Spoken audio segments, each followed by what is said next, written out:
আসসালামু আলাইকুম সবাইকে। আমাদের ঢাকা বিশ্ববিদ্যালয়ের যে রিটেন পরীক্ষাটা হয় সেটা নিয়ে অনেকেরই অনেক প্রশ্ন থাকে, কারণ এই রিটেন পরীক্ষাটা বেসিক্যালি ইঞ্জিনিয়ারিংয়ের যে বুয়েটে যে রিটেন পরীক্ষাটা হয় সেটার থেকে ডিফারেন্টলি কিছুটা হলেও আলাদা। এবং বেশিরভাগ জায়গাতেই আমরা যখন টিপস বা ট্রিক্স বা গাইডলাইন্স দেই, আমরা আসলে ঢাকা ভার্সিটির এমসিকিউ নিয়ে কথা বলি, অর্থাৎ রিটেন নিয়ে কথা কম বলি। ইভেন তুমি যদি বিভিন্ন গাইড বইগুলো দেখো, বাজারের বেশিরভাগ গাইড বই মূলত এমসিকিউর জন্য তৈরি হয়। এমসিকিউ এর শর্টকাট, ট্রিক্স, অপশন টেস্ট হবে যাবে, বাট রিটেনটা সামহাও আড়ালে পড়ে যায়। বাট রিটেন কিন্তু খুব ইম্পর্টেন্ট, কারণ 4টা সাবজেক্টে 10 মার্ক করে 40 মার্কের রিটেন পরীক্ষা আসে এবং প্রত্যেকটা প্রশ্ন থাকে 2.5 মার্ক করে, অর্থাৎ প্রত্যেকটা প্রশ্ন 2.5 মার্ক, 4টা করে প্রশ্ন একটা সাবজেক্টে 10 মার্ক করে, 10 × 4 40। সো ভেরি ইম্পর্টেন্ট পার্ট কিন্তু রিটেন। এবং হ্যাঁ, অবশ্যই এটা সত্য যে এমসিকিউতে ভালো মার্কস না পেলে রিটেনের খাতাই দেখবে না, বাট আফটারঅল চান্স পাওয়ার জন্য এবং ভালো একটা সাবজেক্টে চান্স পাওয়ার জন্য, সিট পাওয়ার জন্য ডেফিনেটলি তোমাকে কিন্তু রিটেনে অনেক ভালো একটা মার্কস তুলতে হবে। 40-এর মধ্যে মিনিমাম 30+ টার্গেট করা উচিত এবং খুব সহজেই সেটা আসলে তোলা সম্ভব, কারণ ঢাবি রিটেন আসলে আহামরি কঠিন না। কিছু স্পেশাল টিপস ফলো করলে বা সিস্টেম ফলো করলে খুব ইজিলি এমসিকিউর সাথে সাথে রিটার্নটাও ক্র্যাক হয়ে যায় ঢাবিতে খুবই ইজিলি। সো আজকে আমরা সেটা নিয়ে আলোচনা করব এবং আমি আকিব আহমেদ প্রত্যয় পড়াশোনা করছি ঢাকা বিশ্ববিদ্যালয়ের ট্রিপল ডিপার্টমেন্টে। আজকে আমরা কথা বলবো ঢাবির রিটেন পরীক্ষার টিপস অ্যান্ড ট্রিক্স নিয়ে। তাহলে চলো শুরু করা যাক। প্রথম যেই সেটা হচ্ছে পপুলার এমসিকিউ এর কথা কেন বলতেছি আমি, ঠিক আছে? যদিও আমরা কিন্তু রিটেন নিয়ে কথা বলতেছি, হ্যাঁ, বাট শুরুতেই আমরা এমসিকিউতে চলে আসছি কেন? বিকজ ঢাবি এবং জাবির তুমি যদি বিগত অ্যাটলিস্ট 5 থেকে 7 বছরের প্রশ্ন দেখো, তাহলে সেই 5 থেকে 7 বছরে তুমি দেখবা এরকম কিছু এমসিকিউ আছে যেগুলা বারবার রিপিট হয়। হুবহু রিপিট না হলেও টাইপ ওয়াইজ রিপিট হয়, both in DU and JU. ডিইউটা জেইউতে আসে, জেইউটা ডিইউতে আসে, আবার ডিইউটা ডিইউতেই আসে, জেইউটাও জেইউতেই আসে। এই যে এমসিকিউগুলো আছে কিছু পপুলার এমসিকিউ, ঠিক আছে? যেমন একটা এমসিকিউ দেখবা প্যারাবোলার একটা ম্যাথ, ঠিক আছে? প্যারাবোলার একটা ম্যাথ আসে সবসময়, যে এটার সেন্টার কই, ঠিক আছে, দ্বিকাক্ষের সমীকরণ নির্ণয় করো, এই টাইপের একটা ম্যাথ আসে অলওয়েজ, ঢাবিতেও জাবিতেও। এবং আমরা যেটা খেয়াল করছি যে এই এমসিকিউটাই আবার রিটেন আকারে আসে, হ্যাঁ? যেমন জাবিতে 18-19 সালে আসা একটা এমসিকিউ প্রশ্ন ঢাবিতে 21-22 সালে রিটেন আকারে আসছিল। সো আমরা যেটা ধরতে পারছি সেটা হচ্ছে একটা প্যাটার্ন। পপুলার এমসিকিউ বা রিটেন যেই প্রশ্নগুলো ঢাবি জাবিতে বারবার রিপিট হয়, সেই ঢাবি জাবির প্রশ্নগুলোই আবার ঢাবি জাবিতে রিটেন আকারেও আসতে পারে, এমসিকিউগুলো রিটেন আকারেও আসতে পারে। সো এইটা একটা সিক্রেট টিপস তোমাদের সাথে আমি আগেই শেয়ার করে দিলাম। 2 নাম্বার, গ্রাফ, ডায়াগ্রাম, চার্ট যেখানে পাবো সেখান থেকে পড়বো। যেই সাবজেক্টের ফিজিক্সের যতগুলা গ্রাফ আছে বুঝে বুঝে পড়তে হবে, কোন গ্রাফ কখন কিভাবে কাজ করতেছে, জাস্ট মুখস্থ না, কেন হচ্ছে সেটার ব্যাখ্যা সহ। যতগুলা ডায়াগ্রাম আছে বায়োলজিতে স্পেশালি, ইনক্লুডিং তোমার কী বলে এগুলাকে, বিভিন্ন অর্গ্যানের ডায়াগ্রাম, ঠিক আছে, বোটানির বিভিন্ন ডায়াগ্রাম, যতগুলো আছে ডায়াগ্রাম ভালো করে পারতে হবে। সরাসরি ডায়াগ্রাম না আসলেও ভেতর থেকে প্রশ্ন আসে। ফিজিক্সের তো বললামই, কেমিস্ট্রির অনেকগুলো ডায়াগ্রাম আছে, গ্রাফ আছে, বয়েলসের ল, গেলুসাকের সূত্র, এগুলো তোমাকে পারতে হবে। তাহলে সেই সূত্রগুলা এবং কি বলে গ্রাফ, ডায়াগ্রাম, চার্ট তোমাকে খুব ভালো করে পারতে হবে। এর সাথে আমি এটাও লিখে দিই যে সংজ্ঞা এবং ফর্মুলা, ঠিক আছে? সো সংজ্ঞা পড়বো কিনা ভাইয়া? হ্যাঁ পড়বা। সংজ্ঞা সরাসরি আসবে কিনা ভাইয়া জানি না, বাট পড়বা, কারণ সংজ্ঞা পারলে ওই টপিকের বেসিকের ধারণাটা থাকে এবং ওখান থেকে প্রশ্ন আসলে তুমি অ্যাকচুয়ালি অ্যান্সার করতে পারবা। বোঝা গেছে? সংজ্ঞা পড়বা, সংজ্ঞা স্কিপ করা যাবে না। জ্ঞানমূলক, অনুধাবনমূলক সোজা কথা আমাদের বোর্ড পরীক্ষায় যা কিছু ছিল সেগুলো আমরা পড়বো, তার সাথে ফর্মুলা পড়বো, কারণ ঢাবিতে এরকম অনেক ম্যাথ আসে, ডিরেক্ট ফর্মুলা পারলেই ম্যাথ পারবো, ঠিক আছে? সো ছোটো মোটো যে সমস্ত ফর্মুলা আছে সেগুলো আমরা আসলে খুব ভালো মতো মনে রাখবো, পড়ে যাবো। ওকে, গেল 2টা। 3 নাম্বার, বইয়ের সকল ম্যাথ, মানে হায়ার ম্যাথের কথা বলতেছি। হায়ার ম্যাথে তুমি যে কোনো একটা বই সিলেক্ট করতে পারো, সেটা হতে পারে এসি আহমেদ স্যারের বই, সেটা হতে পারে কেতাব স্যারের বই, সেটা হতে পারে অক্ষরপত্রের বই। বাট আমার সাজেশন থাকবে এসি আহমেদ স্যারের বই, যেহেতু আমি এটা নিজে পড়ছিলাম এবং আমি বিশেষ করে এসি আহমেদ স্যারের বই পড়লে না। বাট কেউ চাইলে অক্ষরপত্র পড়তে পারো। কেতাব আমি যারা ঢাবি টার্গেট করতেছো, স্পেশালি ঢাবি টার্গেট করতেছো, তাদের জন্য সাজেস্ট করবো না। যদি টার্গেট যদি বুয়েট বা ইঞ্জিনিয়ারিং হয় তাহলে কেতাব পড়ো। শুধু ঢাবি যদি তোমার টার্গেট হয় তাহলে কেতাব পড়ার দরকার নেই, এসি আহমেদ অথবা অক্ষরপত্র ইজ মোর দ্যান এনাফ, ঠিক আছে? তাহলে এসি আহমেদ স্যারের বইয়ের সকল অনুশীলনী প্লাস উদাহরণের ম্যাথ আমরা করে ফেলার ট্রাই করব।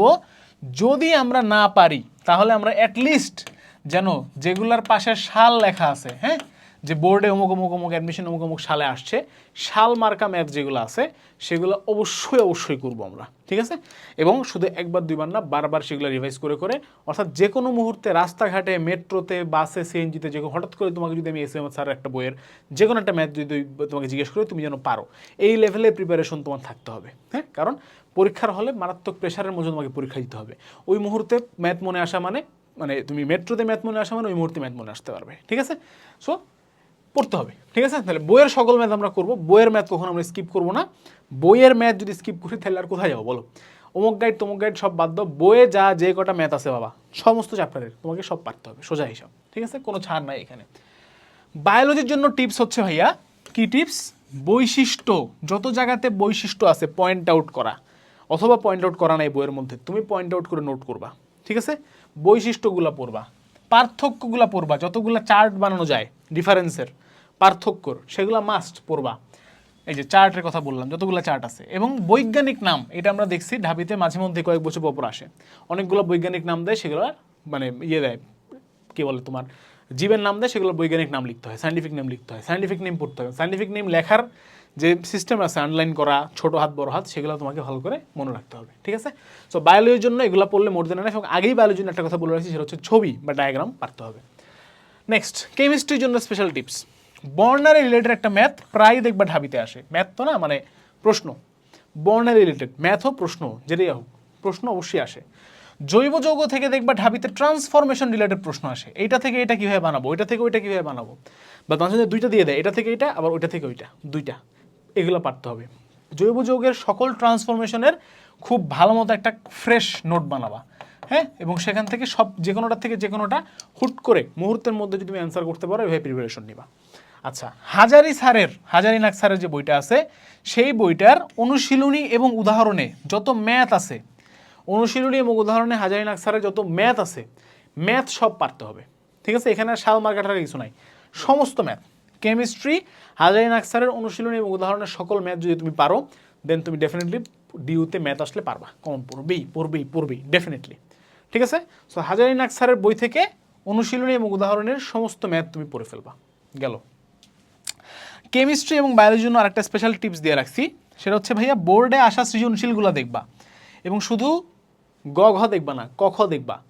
অনুধাবনমূলক প্রশ্ন যেগুলো আছে বোর্ডে, এগুলো কিন্তু ঢাবিতে সরাসরি রিটেনে চলে আসে। আর গ এবং ঘতে যে ম্যাথ থাকে ছোট ছোট, কিংবা ডায়াগ্রাম থাকে, কিংবা ডিফারেন্স চার্ট যেগুলো বললাম, এগুলো থাকে, এগুলো কিন্তু চলে আসে। সো বিগত অ্যাটলিস্ট 4 বছরের, ঠিক আছে, 4 ইয়ার্সের বোর্ডের সকল প্রশ্ন তুমি সেগুলো সলভ করবা, এবং সলভ না হোক অ্যাটলিস্ট দেখে যাবা। তোমরা অ্যাডমিশনে এসে কিন্তু বোর্ডের প্রশ্ন দেখোই না, টেস্ট পেপারটা বাসায় আসে তো নাকি ফেলা দিছো, টেস্ট পেপারটা বাসায় রাখো এবং মাঝে মধ্যে দেখো, ঠিক আছে? সো বোর্ডে যে সমস্ত প্রশ্নগুলো আসছে সেগুলো আবার আসার সম্ভাবনা আছে, সৃজনশীল থেকে সেগুলো আমরা দেখে আসবো। Last but not the least, that is previous year question analysis. বাবা সবসময় মনে রাখবা, ঢাবি জাবিতে এবং সোজা কথা যে কোনো ভার্সিটি ক ইউনিটের প্রিপারেশনেই প্রিভিয়াস ইয়ার থেকে প্রচুর প্রশ্ন রিপিট হয়, টাইপ ভিত্তিক প্রশ্ন রিপিট হয়। এর জন্য আমরা কী করবো, প্রিভিয়াস ইয়ারের কোশ্চেনের টাইপ ভিত্তিক সলভ করবো, ঠিক আছে? টাইপ ওয়াইজ সলিউশন করবো। সো এই সবগুলো তুমি যদি পড়ো, দেখবা একটার সাথে একটা ওভারল্যাপ হচ্ছে। প্রিভিয়াস ইয়ারের কোশ্চেন পড়লে তুমি দেখবা যে চার্ট আছে, গ্রাফ আছে, হয়ে যাবে। প্রিভিয়াস ইয়ারের প্রশ্ন পড়লেই তুমি দেখবা যে এসে আমার স্যারের বইয়ের সাথে মিলে যাচ্ছে, ঘুরে ফিরে তো সেম জিনিসই। সো জিনিসগুলো ওভারল্যাপ হবে এবং তোমার প্রিপারেশন কমপ্লিটলি হবে।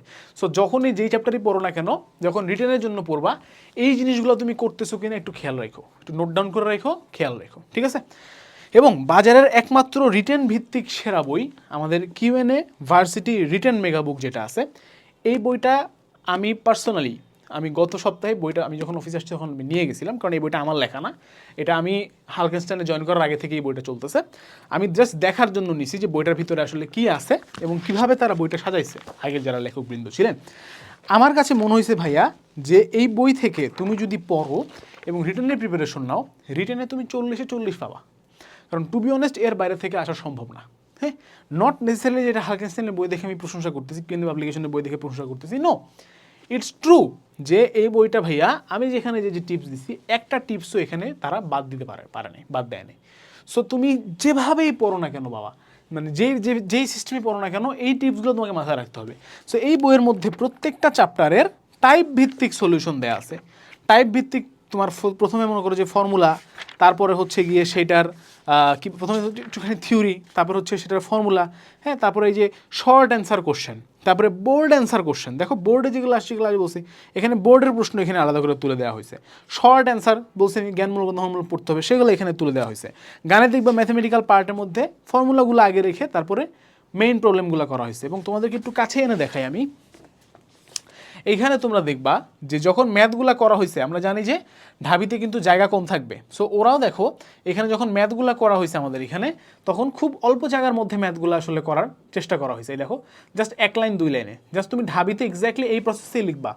কারণ তুমি কিন্তু যখন ঢাবিতে লিখবা তখন কিন্তু তুমি পুরো ফর্মুলাটা লিখে অত কাহিনী করার টাইম পাবা না, ইউনিট এত সুন্দর করে বসানোর টাইম পাবা না। জাস্ট লিখবা এভাবে, যে বক্স করে করে যে অ্যান্সার করার টেকনিকটা এটা এখানে আছে। এবং যেটা বলতেছিলাম প্রত্যেকটা টাইপের দেখো যে ফর্মুলাগুলো আছে এখানে ভাইয়া, তারপরে হচ্ছে কি উদাহরণের মধ্যে গিয়ে হচ্ছে দেওয়া হয়েছে। আবার দেখো আলাদা করে টেকনিকও লিখে দেওয়া আছে এখানে, ঠিক আছে, যে কোন ধরনের প্রবলেম সলভ করার সময় কোন টেকনিক আমরা ফলো করব, কোন ধরনের শর্টকাট আমরা ফলো করতে পারি, সব কিছু এখানে দেওয়া আছে। সো রিটেনের জন্য আমি যেটা বললাম যে এক কথায় একটা দুর্দান্ত বই, ঠিক আছে, একদম মানে এর বাইরে আর কিছু হওয়া পসিবল না, এরকম একটা প্রিমিয়াম বুক হচ্ছে গিয়ে আমাদের এই কিউএনএ রিটেন মেগা বুক, ঠিক আছে। সো এটা কিন্তু অল ইন ওয়ান, আমার মনে হয় যে একটা বই এনাফ তোমাদের যদি রিটেনে তোমরা যদি ভালো করতে চাও। এবং এটা কিন্তু আমাদের একটা বেস্ট সেলার বই, রকমারি বেস্ট সেলার বুক। সো এই বইটা তুমি সংগ্রহ করো না করে টোটালি ইয়োর ডিসিশন। যদি সংগ্রহ করতে চাও ডিসক্রিপশনে এবং কমেন্ট বক্সে লিঙ্ক পেয়ে যাবা। বাট বই সংগ্রহ করা মূল কথা না, এই টিপসগুলো তুমি যদি ফলো করো ডিউ রিটেনে তোমাকে কেউ আটকাইতে পারবে না, এটা গ্যারান্টিড। সবার জন্য শুভকামনা। ঢাকা বিশ্ববিদ্যালয় সহ যে কোনো বিশ্ববিদ্যালয়ের পরীক্ষার সমস্ত গাইডলাইন নিয়ে আমরা তোমাদের পাশে আছি। ইনশাআল্লাহ তোমাদের পরীক্ষা খুব ভালো হবে এবং ভালো মতো তোমরা ইনশাআল্লাহ বিজয়ের গল্প লিখতে পারবে। সবার জন্য শুভকামনা। আসসালামু আলাইকুম, আল্লাহ হাফেজ।